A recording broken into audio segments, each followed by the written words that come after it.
Welcome to bird media. నేను Vaishnavi. AI విప్లవం ప్రపంచాన్ని వేగంగా మార్చేస్తోంది. పరిశ్రమలు, బ్యాంకింగ్, వైద్యం, విద్య, మీడియా ఏ రంగం చూసినా కూడా ఏఐ మేధస్సు ఆధిపత్యం పెరుగుతోంది. అయితే దీనివల్ల ఖర్చు తగ్గి వేగం, ఖచ్చితత్వం పేరుతో సంస్థలు మనుషుల స్థానంలో కూడా ఏఐని ప్రవేశపెడుతున్నాయి. రీసెంట్గా చూస్తే చాలా అమెజాన్ కానీ, మైక్రోసాఫ్ట్ కానీ, టాటా కానీ వీళ్ళంతా లే ఆఫ్ చేయడం చూస్తున్నాం. మరి వాళ్ళు కూడా ఈ ఏఐని ఉపయోగించుకొని రీప్లేస్ చేస్తూ అక్కడ లే ఆఫ్స్ చేస్తున్నారు. కానీ ఈ అతిగా ఆధారపడటం ఏఐ మీద అనేది భవిష్యత్తులో పెద్ద ముప్పుగా మారే అవకాశం ఉందనే అంశం ఎంతో చర్చకొస్తోంది. అయితే పూర్తిగా ఏఐపై ఆధారపడటం వల్ల ప్రాథమిక నైపుణ్యాలు క్షీణించే ప్రమాదం ఉంటుంది.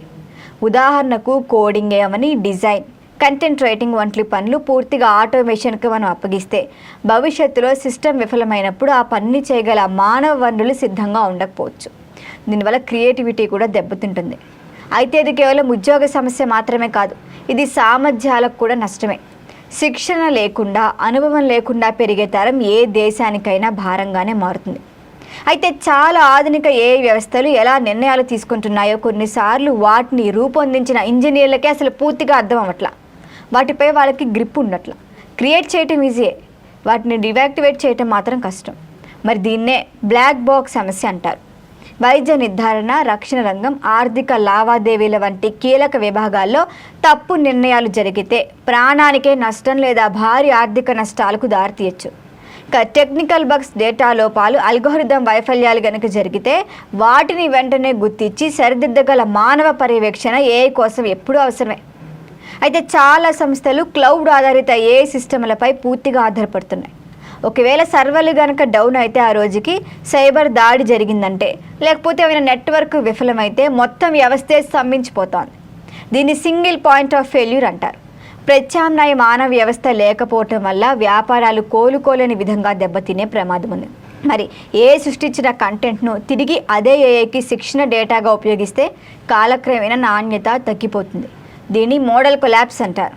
అసంబద్ధమైన, తప్పుదారి పట్టించే సమాచారంతో వ్యవస్థ బలహీనమవుతుంది. మరి ఈ దిశలో మళ్ళీ నైపుణ్యమైన మానవ సృష్టి ఖచ్చితంగా అవసరమవుతుంది. కానీ అప్పటికేమవుతుంది, అవ్వాల్సిన డ్యామేజ్ అంతా అయిపోతుంది. సంస్థలు మానవ వనరులను తగ్గించుకున్నట్లయితే సమస్య మరింతగా తీవ్రమవుతుంది. మరి ఏఐ డేటాను విశ్లేషించగలదు, ప్యాటర్న్లను గుర్తించగలదు, కానీ కొత్త ఆలోచన చేయలేదు, విలువ ఆధారంగా నిర్ణయాన్ని తీసుకోలేదు, భావోద్వేగాలతో కూడిన స్పందన ఇవ్వలేదు. ఇవన్నీ మన మనుషులకుండే ప్రత్యేకతలు. మరి సంక్షోభ సమయాల్లో కూడా అవసరమైన కామన్ సెన్స్, నైతిక నిర్ణయాలు, సామాజిక బాధ్యత వంటి అంశాలు పూర్తిగా అల్గారిథంలో చేయాలంటే మనకి సాధ్యం కాదు. పనిలో తప్పు జరిగితే ఏఐని ఖచ్చితంగా మనం శిక్షించలేం. మరి బాధ్యత వహించేది కూడా ఒక మనిషే కదా. ఇక చట్టపరమైన, నైతికపరమైన ప్రశ్నలకు సమాధానం చెప్పాల్సింది కూడా మానవ నిర్వాహకులే. కాబట్టి పూర్తిగా యంత్రాలపై ఆధారపడటం అంటే బాధ్యతను అస్పష్టంగా చేయటమే. ఇక మ్యాన్ పవర్ తగ్గటం వల్ల నిరుద్యోగం పెరుగుతుంది. కొనుగోలు శక్తి తగ్గితే అదే సంస్థల వ్యాపారాలపై ప్రతికూల ప్రభావం కూడా చూపుతుంది. టెక్నాలజీ అభివృద్ధి సమాజాన్ని ముందుకు నడిపించాలే కానీ అసమానతలను పెంచకూడదు. మొత్తానికి ఏ అయితే ఖచ్చితంగా ఒక శక్తివంతమైన సాధనం, కానీ అది ఖచ్చితంగా మనిషికైతే ప్రత్యామ్నాయం కాదు, సహాయకారి మాత్రమే అని గుర్తుంచుకోవాలి.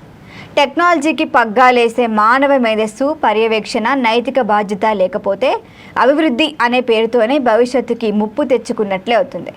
మరి ఫ్యూచర్లో అందరూ కలిపి ఏఐ మీద ఎటువంటి డెసిషన్స్ తీసుకుంటారో చూడాలి.